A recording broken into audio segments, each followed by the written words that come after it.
Don't take the night bus anymore. Not after October 16, 2021. If you ever find yourself on a late route with only one other person at the stop, do not get on that bus. Walk. Call a friend.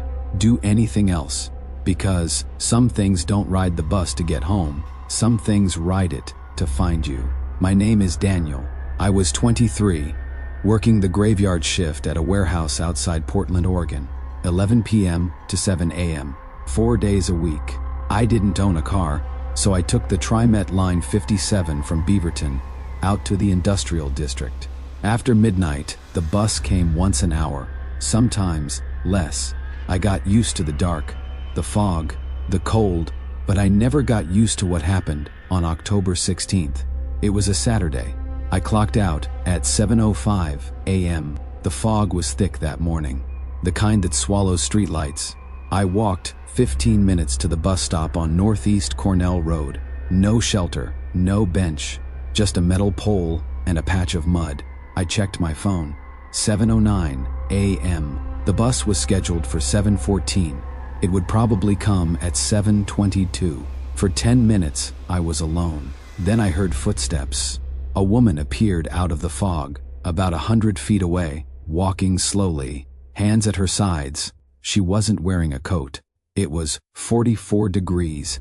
Everyone wore layers, but she had on a thin white blouse and dark pants, bare arms, dark hair hanging straight down, covering most of her face. She reached the bus stop and stood 10 feet away. "Morning," I said. She didn't respond. I looked at my phone. 7:21.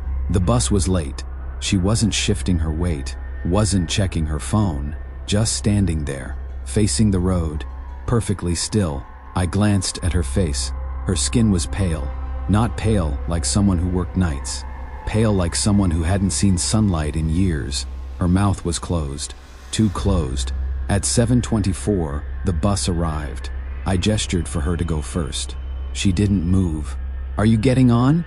I asked. She turned her head toward me, slowly. Her hair shifted, and I caught a glimpse of her eye. It was dark, not brown or black, dark, like there was nothing behind it. Then she turned and walked away, back the way she came. Her footsteps made no sound. The bus driver leaned out his window. "You getting on or what?" I got on. I sat near the middle. The bus was mostly empty. A man in a yellow vest slept near the front. A woman with a shopping cart muttered to herself. Normal. Everything was normal. The bus pulled away.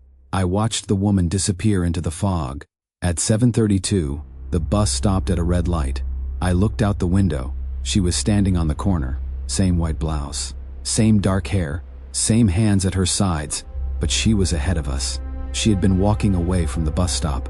There was no way she could have gotten here first. The light turned green. The bus moved forward. She turned her head as we passed. She was smiling, but her mouth didn't move. The smile was in her eyes, those dark, empty eyes, like she had been waiting for me. I turned around in my seat. She stood there in the fog, watching the bus go. I told myself it was a different woman. I told myself I was tired. At 7:41, the bus stopped near a 7-Eleven. I looked out the window. She was standing at the bus stop across the intersection. Same woman. This wasn't a coincidence anymore.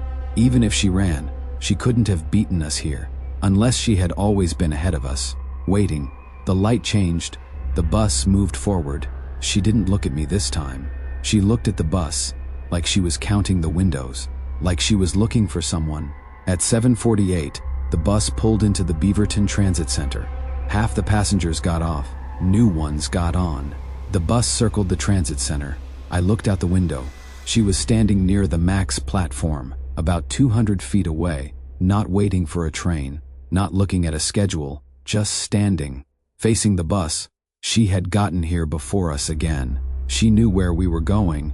The bus turned onto Lombard Avenue. My stop was 2 blocks away. I pulled the cord and stood up. I walked to the front doors. I wanted to tell the driver something was wrong, but I didn't, because I didn't want to sound crazy. The doors opened. I stepped off.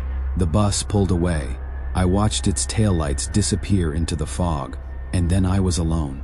I walked toward my apartment. 300 feet. My footsteps echoed. The fog muffled everything else. No cars, no birds, just my breathing and the wet slap of my shoes. I walked faster. I reached the front door, unlocked it, climbed 3 flights of stairs, walked down the hallway to apartment 312, unlocked the door, stepped inside, locked it behind me. Deadbolt, chain. I leaned against the door and tried to breathe. I was home. I was safe. I slept for 6 hours. When I woke up, the sun was out. The fog was gone. I laughed at myself. It had been nothing. A tired brain playing tricks. I went back to work on Tuesday. The bus stop was empty. On Wednesday, the bus was late. At 7:31, I heard footsteps. I looked up. She was standing at the edge of the stop, 20 feet away. Same white blouse, same dark hair, but this time, she was closer. And this time, she was looking directly at me. "Can I help you?" I asked. She didn't answer. I looked down the road. No headlights, no bus, just fog and darkness. When I looked back, she had moved closer. Not walked, not stepped, just moved. She was 10 feet away now, close enough that I could see details I hadn't noticed before.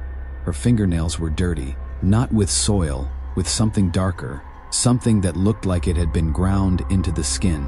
Her clothes were stained, not with mud, with something that had dried in uneven patches, something that looked like it had seeped through the fabric from the inside. And her mouth, it was sewn shut. Thin black thread had been stitched through her lips in uneven, jagged loops. The thread pulled the skin tight. Some of the stitches had torn through, leaving small, dark holes. I took a step back. She raised her hand, slowly. Her fingers were long and pale.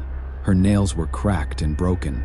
She pointed at me, not at my chest, not at my face, at my mouth. Then she tried to smile. The stitches pulled tight. A small bead of dark liquid welled up from one of the torn holes and ran down her chin. I ran. I didn't look back. I ran until I reached the warehouse parking lot. My hands were shaking. I called an Uber, paid $37 to get home. I didn't go outside for 3 days. On Friday, my neighbor Mrs. Chen texted me. She said she heard someone knocking on my door at 3 a.m. She looked through her peephole and saw a woman in white standing in the hallway, facing my door, not knocking, just standing. For hours, Mrs. Chen asked if I wanted her to call the police. I told her no. That night, I sat with my back against the door. At 2:47 a.m., I heard footsteps in the hallway. Slow, heavy, dragging. They stopped outside my door. I looked through the peephole.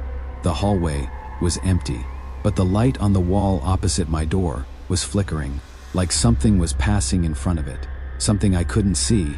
I moved out 2 weeks later. I never saw her again. But 3 months later, Mrs. Chen called me. She said the maintenance man broke open a storage locker in the basement. Locker 1 billion, directly beneath my old apartment. Inside, they found a chair, facing the wall, and on the wall, scratched into the concrete, were words. Dozens of them, hundreds, all the same phrase, written over and over. I just wanted to talk. I just wanted to talk. I just wanted to talk. Mrs. Chen asked if I knew anything about it. I told her no, but I've thought about those words every day since, about her sewn mouth, about her dirty fingernails, about the way she pointed at my lips. She didn't want to hurt me. She wanted to speak, and something had made sure she never could.